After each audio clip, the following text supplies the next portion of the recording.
So sometimes strategy and authority takes you into the wrong place, right? You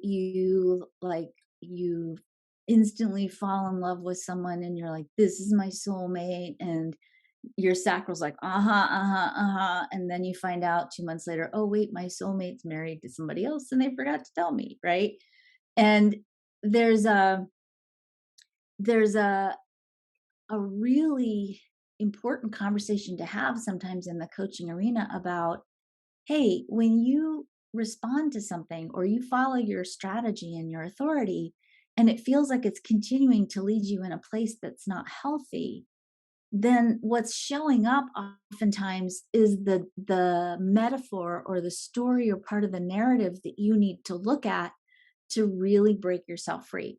You attract that guy not because you're I had a client one time who told me, "I think my partner picker outer is broken." That's what she said. You attract that guy because your partner picker outer is broken, or did you attract that guy because you've made a decision on a certain level to break your old patterns, and you're needing to see that pattern and to have the experience of going, not doing this anymore. And there's a certain amount of healing that happens in having the pattern repeat itself. The G center, which is part of what the attraction mechanism, right, is pulling into your experience things that match the level of lovability and self-worth that you hold for yourself.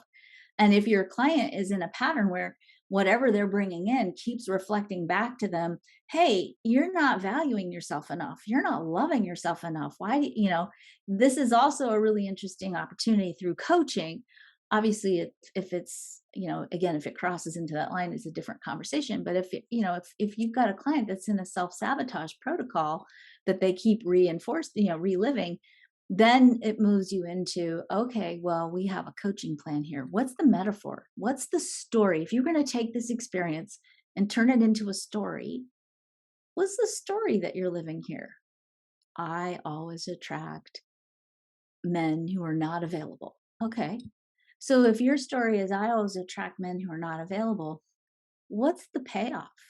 Because there's a payoff on that. So what's the payoff?